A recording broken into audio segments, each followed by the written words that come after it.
Good morning. Thank you so much for joining us this morning for the Second Harvest Heartland Produce Season 2016 Kickoff Webinar. My name is Katie Bull and I am an Agency Relations Account Specialist at Second Harvest Heartland. Joining me today to talk about produce are Kate Burgraff, our Agency Relations Manager, and Katie Carlson, Agency Services Representative. Thanks for being here. As you know, Second Harvest has produce available in different forms throughout the year, but today we are focusing on fresh Minnesota-grown produce, which we anticipate to be available mid-July through October. Before we get started, I want to cover some housekeeping details about the webinar. Your lines are all muted, so you don't need to worry about background noise. If you have a question during the presentation, please feel free to enter it in the question box. This is located to the right side of your screen. We'll also have some time at the end of the webinar to answer questions. You'll be able to click on the hand icon to raise your hand and we can unmute your line, or you can also chat in any questions at that point. Also feel free to contact your account specialist after the webinar with any additional questions you may have. We'll get this loaded up on Agency Zone within the next week, so if you want to watch any parts again or have any staff members who weren't able to join, then you'll be able to share that with them. I want to give you a quick overview of what we'll be covering today. First, we'll share some of the context and background around seasonal produce. Then we'll talk more about what options are available for your program to order produce. Katie Carlson will then talk through order placement and customization and how you will know what is coming on your order. Then we'll wrap up by providing some ideas for using produce in your program and tips for planning ahead. I will now turn it over to Kate Burgraff to fill in some of the context on produce. Kate?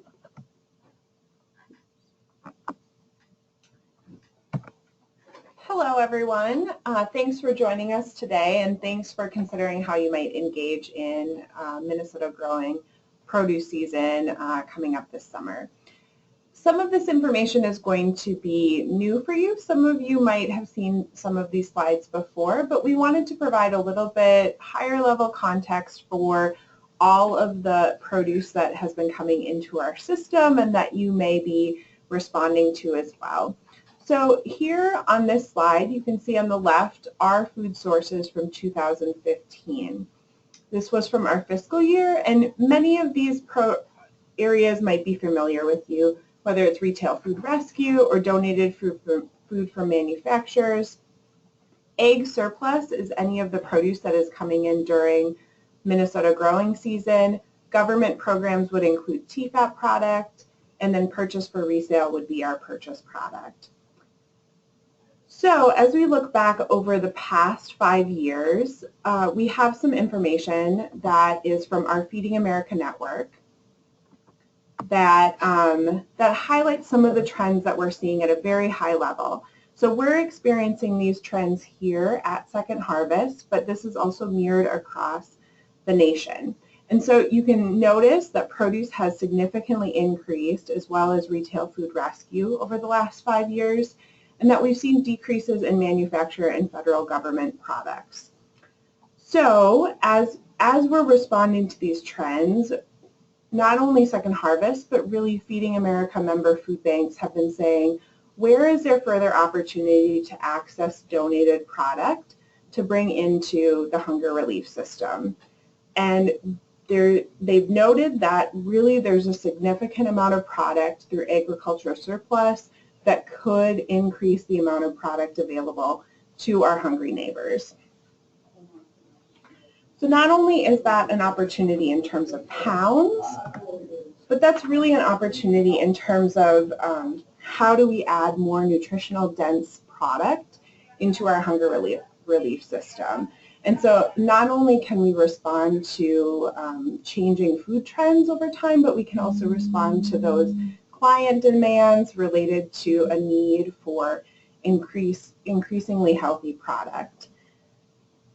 We can also make sure that we're considering those health considerations for individuals that are in food insecure populations, as you can see from the stats on here, and many of you know, individuals might be more likely to have chronic diseases or poor health status because of lack of food.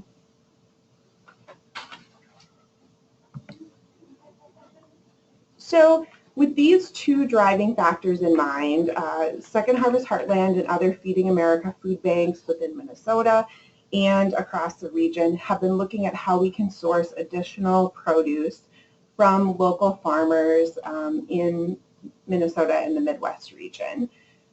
In addition, we've actually been able to secure funding from the Minnesota legislature called Farm to Food Shelf that helps to reimburse farmers for the cost of harvesting excess produce. And so this has been a really critical change in development because often farmers might not be able to afford to actually donate that surplus product and they just till it under in the fields. But this funding actually encourages them to donate into the hunger relief system, which means there's been quite a bit of change in terms of the pounds and product that's distributed within our hunger relief system and really distributed out to clients by all of you. And so over this time frame, you can see that there's been a significant increase both in pounds distributed, but also in the type of product that is getting out to clients. So I just want to make a note on this slide that that for right now, really in this graphic, fresh food does contain bakery. We're working on actually pulling out that information so that it doesn't skew the percentage dramatically. But of course we do know that we live in Minnesota, and so produce is not available at a consistent level throughout the whole year or the whole season. And so you can kind of see through this graph that not only do pounds really vary throughout different months of the year, but also the varieties available vary, and we experience a significant increase in produce during the growing season. So July, August, September, and October.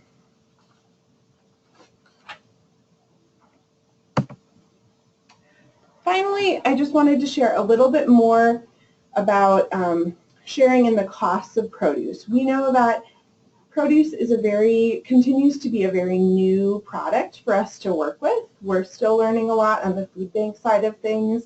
We know that what we hear from you is that we continue to strive to do better as your food bank, and also hope that we can encourage different options about how you can engage in produce as well. And there are some costs that come along with that. The Farm to Food Shelf funding really just covers costs for reimbursing the farmers and some of the logistics management for that produce. And so we do ask that agencies cost share for the pallets and the cases of product sourced locally. That's 3 cents per pound for pallets and 4 cents per pound for cases. And then just a reminder, as Katie mentioned at the beginning of the webinar, our focus really is on produce during the growing season, but a reminder that there is year-round produce available, and these are the prices available at that time. And there is direct collection for food rescue products available at retail stores. While that is free, there is cost. We know that your agencies incur when you invest in volunteers and transportation to pick up that product.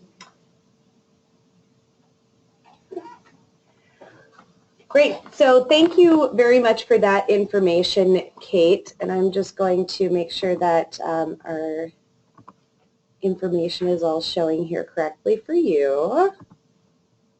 Okay, good. All righty. So now we're going to go ahead and talk a little bit more about some of the options that are available to your program for accessing product. One thing that we here at Second Harvest have been talking about a lot this past winter and spring is how we can make sure we have the right quantities of produce available for our varied partners.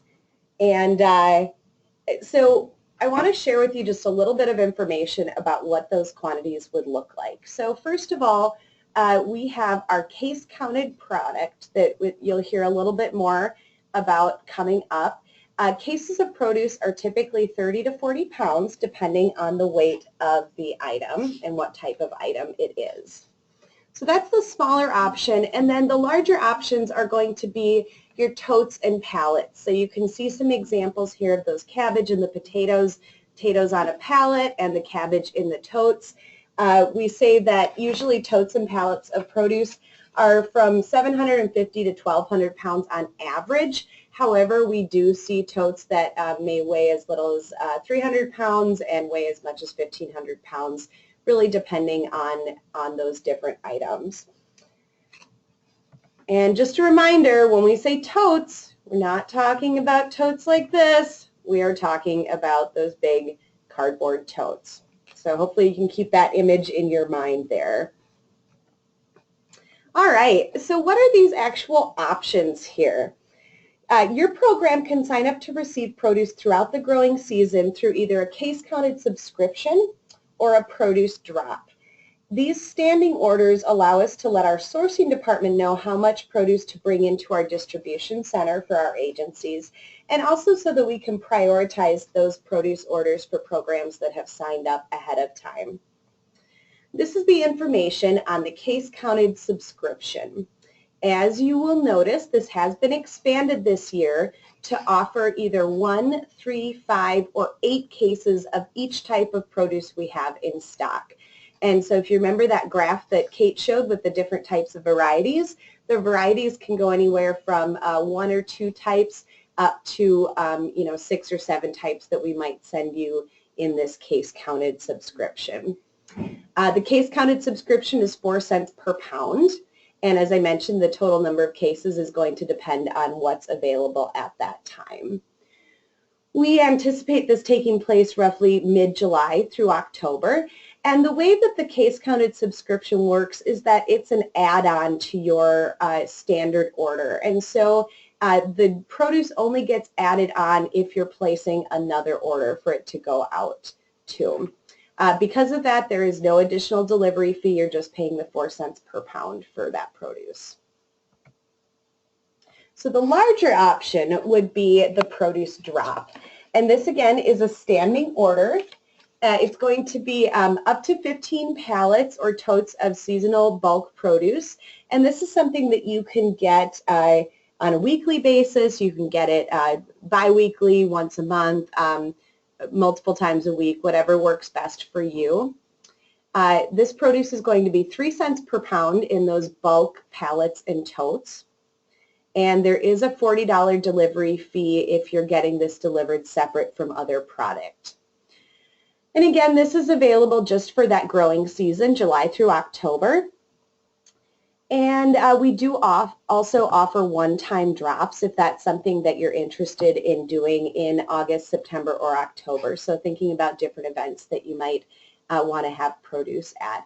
We'll talk a little bit more about how produce drops work in a moment.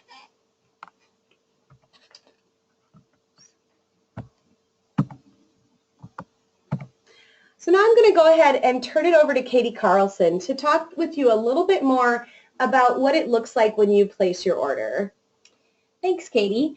So as Katie mentioned, a produce drop order is a standing order that you will work with your account specialist to set up for your program. And it will be a certain number of pallets of produce on the days that you choose. I will be assisting the account specialist in helping you customize your order. So the order is set up as a standing order, but we obviously need to decide what we put on there. So I will be working with all Produce Drop partners to customize your order, figure out what's best for your program, what works for you, what products you are most likely to move, so that we make sure we're getting you the best amount of produce and the right produce for your program. Now, because produce moves in and out of our distribution center quickly, we have a really high turnover rate. So it's hard to know what we can put on your order until really the day before it gets delivered, which is why we work on customization so that I can have the best idea of what to put on your order the day before. So I will be, like I said, I will be reaching out to each program that opts in for a produce drop just to understand more about your program and what works for you. As much as we try to get the right produce to you, obviously we also have to be flexible, and that's going to be key during produce season. So that's for produce drops. For the case counted subscription option, like Katie mentioned, this is an add-on to your already placed order on Agency Express. So what happens is if you are opting into the case counted subscription, the day before your delivery, we place the cases as an add-on to that order of the option that you opted into. And again, this will happen on the day before your delivery. So then you probably are wondering how you find out what you'll get on your order. So for the case counted subscription, we just send a second confirmation email that has those cases of produce on your order. So you can watch for that email, and if you open the attachment, it will have the produce that we added at the bottom of that order. For produce drops, you will receive an order confirmation email in the late afternoon on the day before your delivery. And now that will be most likely a partial order confirmation because of timing of when produce comes in. It will be most of what you're getting on your order with some potential for change. Okay, so that's your order. So while it's hard to know exactly what we're going to be sending too far ahead of time, here are some of the varieties that we saw come through our warehouse last produce season. So you can take a look at those. We anticipate getting very similar varieties this year. And if we look at the next slide, it's a lovely graph that shows when different types of varieties are available. So as you can see, this is a bell curve graph like we saw earlier in the presentation. And it really, again, shows that we have the majority of our produce and the majority of produce varieties available in that later August through September section of the year. So if you look at this graph, you're going to have the most varieties available August, September, early October, with them starting pretty light in June and then dropping off in November, December. So this is a good graph to look at if you're kind of wondering what types of produce you could get at different times, if you're trying to decide when to set up possibly a one-time distribution. This is gives you a good idea of what we're probably going to have available from growers during these months of the year. Great. Thank you so much, Katie. And Katie will stick around for the rest of the webinar so that any questions you have for her we can address at the end. So now that you know how you can access the produce, we want to talk a little bit about how your program can actually use produce. And many of you may already be working with produce and using it in your program and have some of these ideas figured out. Some of you may be newer to this, so we just wanted to cover some of the things that we're seeing partners do with produce. So the first thing is just incorporating it as part of your food shelf service. These pictures here are from Echo in Mankato, Echo Food Shelf, and Echo has something that's called Echo Extras. With Echo Extras, clients can come back on a weekly basis to get bread or produce, and this is separate from their regular monthly food shelf visit. So they may be coming for that regular monthly visit, and then they're coming back every week to get those items that most of us access on a more weekly basis. You don't go to the grocery store once a month and buy all of your produce for that full month. So allowing clients to come and access produce on a regular basis is a wonderful thing. It's also definitely a trend that we're seeing in client service. Another way you might want to do this is actually setting up a day of the week that there's a special type of produce distribution within your food shelf. So letting clients know this is when our truck comes with the produce on it. We're only going to be distributing produce during this time, and that's what this certain area of service is going to be. So again, separate from that regular food shelf service where they're getting their canned goods and all their kind of staples, they're coming back on a weekly basis to access these more fresh and perishable items. All right, so meal programs. Creating fresh and delicious meals is something that we are seeing our meal programs engage with.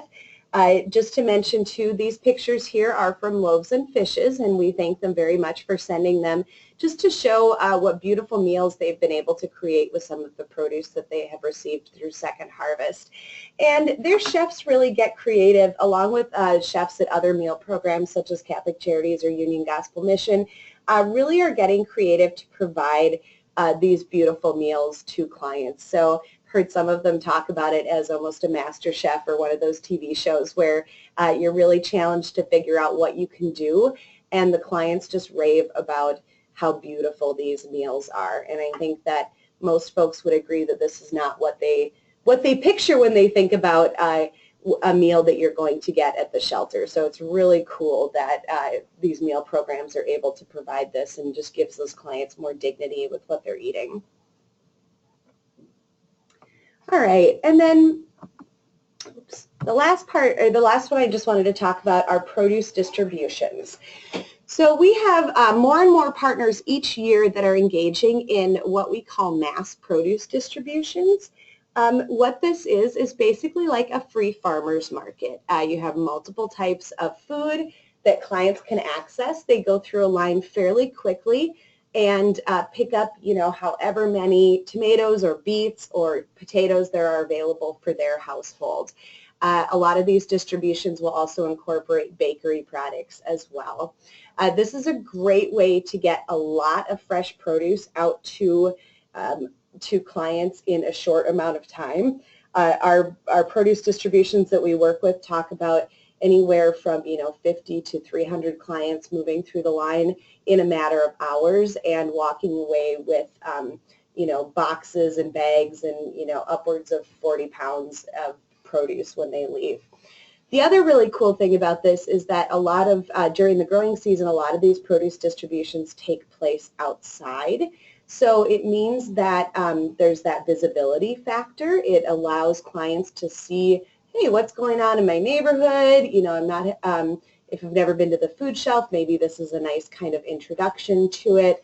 A lot of our partners have done produce distributions outside of their food shelf location, maybe in the parking lot, but then also at locations that are off-site. So they may partner with a school or a church to do a produce distribution in an area that they feel is underserved.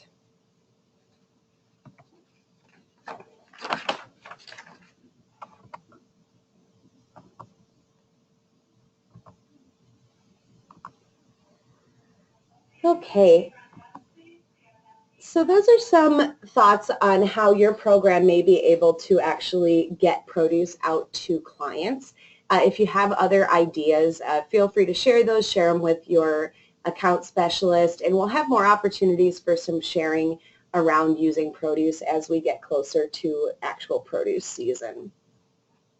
So a couple other things that I just wanted to touch on here about distributing produce. Katie mentioned the need for flexibility, and that is definitely the key of produce in general. You always need to be flexible. However, with that confirmation email coming in the day before, it does allow you to make some of the estimates ahead of time to figure out what you're going to be able to give to each household that is coming through your distribution or your food shelf.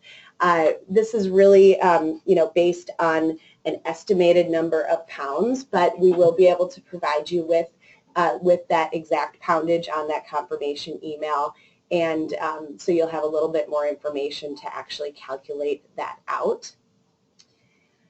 I did want to mention that we need to be very aware that the size of pallets can really vary based on the farmer that picked it sometimes. It really we are bringing this produce in so quickly that the morning before it's delivered to your food shelf, or the day before it's delivered to your food shelf, you know, that morning it could be packed into totes and put on our truck. And so those farmers are actually packing those items up in the way that they typically would to send it out to another manufacturer or to another distributor. And so it really does vary based on however they do things at their farm. And then the other thing is that item size varies a lot, and it's something that we don't always think about. But if you look at these two pictures, we've got the carrots here on the left, and then we've got the watermelons on the right. And think about how many individual carrots are in that tote versus how many individual watermelons are in that tote. So if you are expecting a certain number, say 50 households to come through, you're going to hope to have at least 50 watermelons to give to them. However, you can adjust the number of carrots that you give them a lot because those items are smaller, and you can really adjust.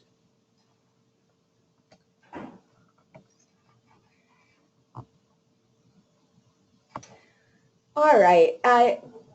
This is just an example to show you a little bit more of what an order might look like and how you might kind of adjust what you're giving to clients based on the number of clients that you have and the amount of produce you have. So obviously you're never going to know exactly how many people are going to show up for a given distribution or a given day of food shelf service.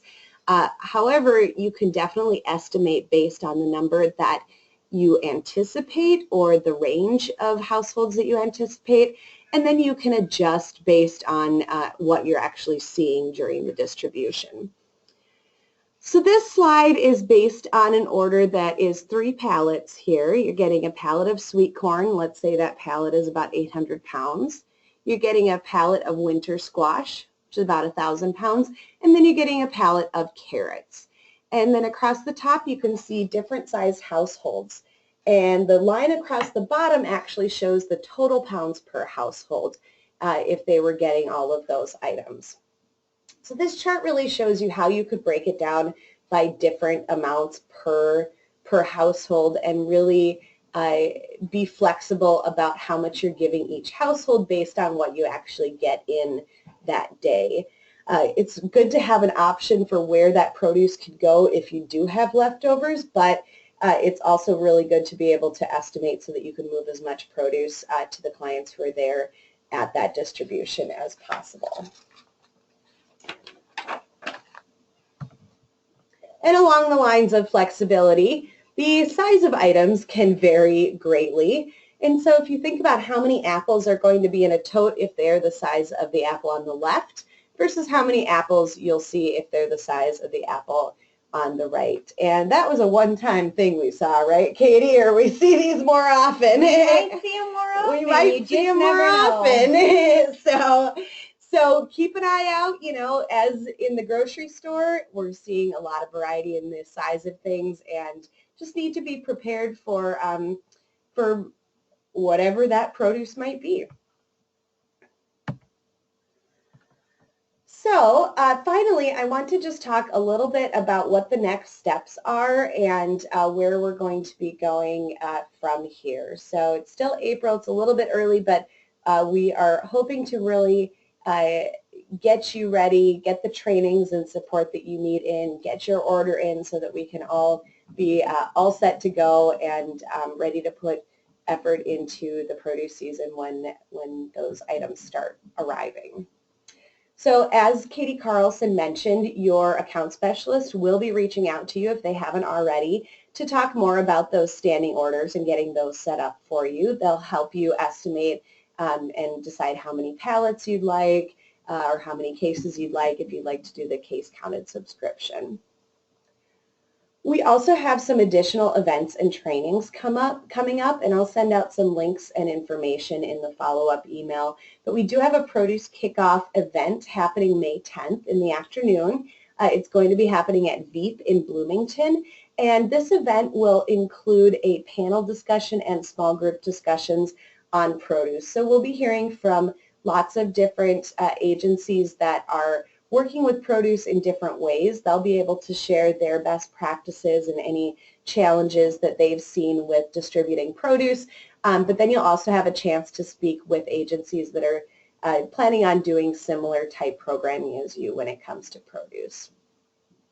We also will be offering additional webinars this spring, and when this webinar is over, you'll actually see a survey that will ask you to comment on some of the topics you'd like us to cover. So think about what you might like to learn more about. This webinar is really intended to be an overview of this information, and then we'll get a little bit more in detail with certain things as we move along. So please let us know what those areas are that you'd like additional support in.